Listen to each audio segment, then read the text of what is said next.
That makes a lot of sense. Okay, so LTP, synaptic plasticity, long-term memory, short-term memory.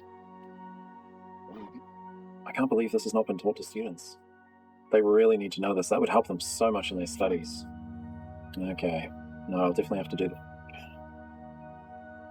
Oh, is that recording? Oh, it is too. Sorry, you caught me doing some light reading. I'm so glad you're there. I actually have a really interesting topic for us today. Hopefully you enjoyed the first video. The second one I'm going to call revision, because we're really just going to go through what we went through last time in a slight different twist and with a slightly more visually pleasing format. Hopefully you're ready. Let's work our way through. So first things first, reorient ourselves. We're talking about memory, we're talking about exam preparation, we're talking about getting top grades. 3 processes are critical for how memory works. We have encoding, which is related to study. There's storage, which is related to memory, and recall, which I'm going to call relevance. When we recall, it's all about, is the information that we are going through relevant?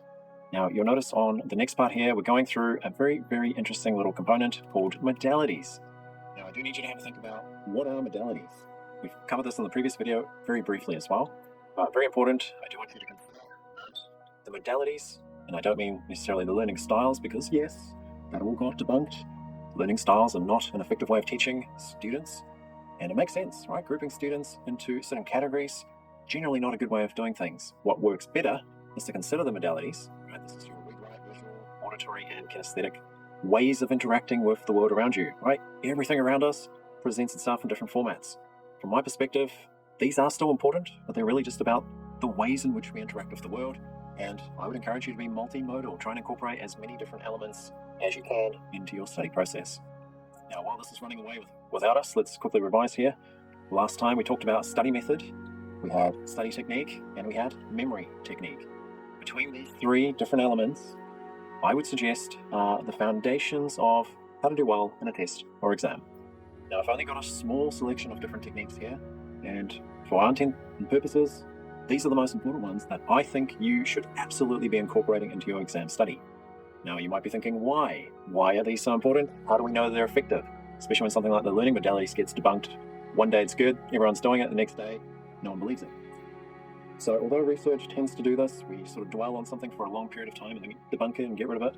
What I want you to consider with this information, very importantly, is that these techniques have been proven in research over and over to provide significant benefit to students in terms of exam performance. So what does that mean? That basically means if you can incorporate these into your learning method, you're going to obtain the best possible grades. So there are a few other things you've got to work on, but those are basically what the facts would suggest. Now you notice a little diagram appearing here. Bear with me, my artistic hand is not always as quick as it needs to be, but I'm sure you can probably picture what's going on. That will become a neuron. Now you've probably heard of neurons before.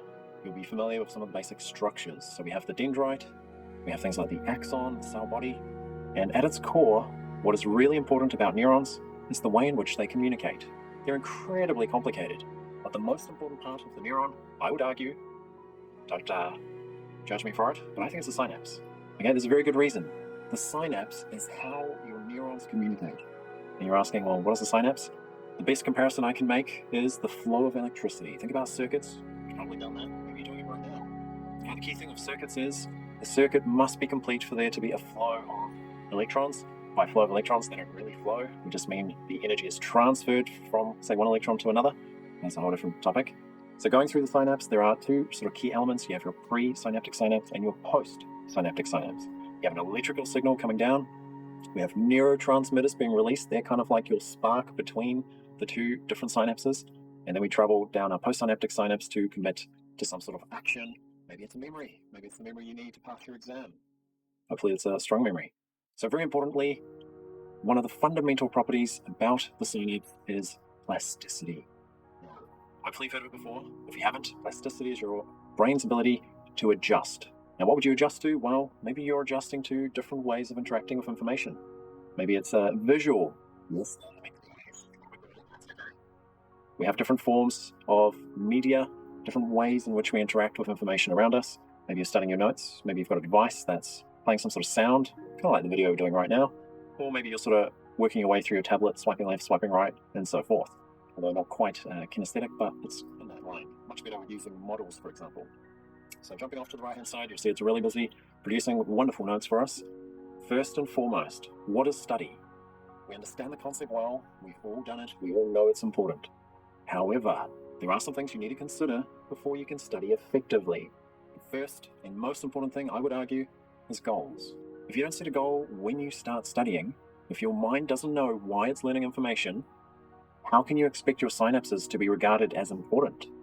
That's really, really critical. You want to absolutely make sure you set yourself very clear goals when you start working your way through your exam material or any notes, even in class. So that's important. The other element that's important is interest. Okay, why do we do anything that we do? I would argue it's because we have some sort of interest, and very complex topic. We can go through that in future videos. Why do we do the things that we do? But interest is really important. If you have no interest in the topic, your neurons automatically do not agree that the content is going to be important, and therefore the synapses will not be very, or at least that's a way of thinking about it. So one way that you can sort of boost your interest would be to derive your motivation. Motivation's not easy to come by. I mean, where does motivation come from? How do you make motivation? Is it possible to just motivate yourself randomly to do something? Maybe. There's actually a lot of science behind that as well. If you've ever read on the subconscious mind, there's a really strong connection between your conscious and subconscious mind when it comes to motivation. But more on that in a future video.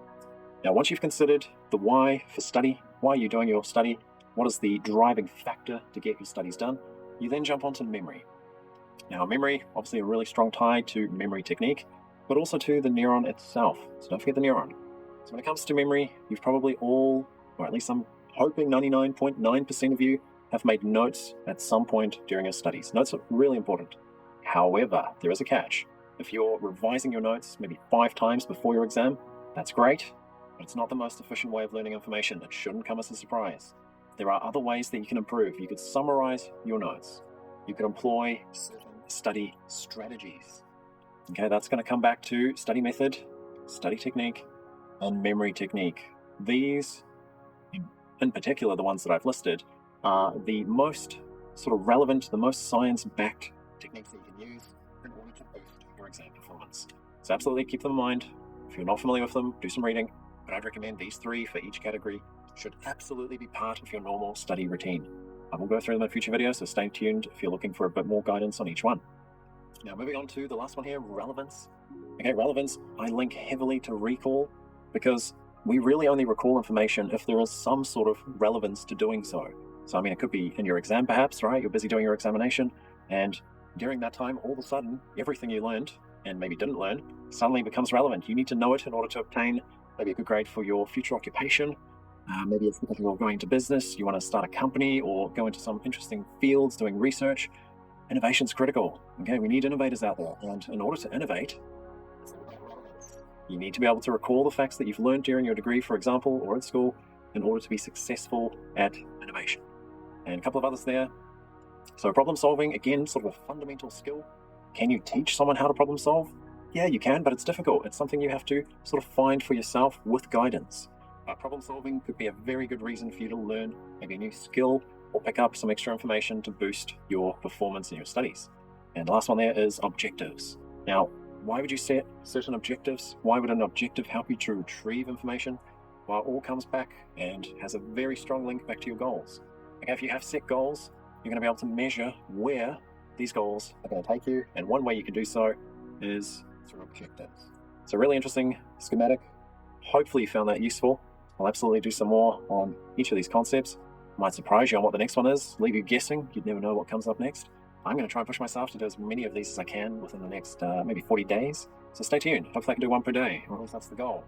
So well done. If you have any questions, feel free to leave them in the comments below. If you have any requests, leave those in the comments below as well. I'll try my best to respond to them. Now, which technique shall we do next? I mean, there's just so many to choose from. Lateness system? Goals? Goals could be a good one, right? Seen a lot of studies saying that students don't set goals, especially when it comes to exam performance. Yeah, that might be a good one. Take it easy out there. I'll see you on the next one.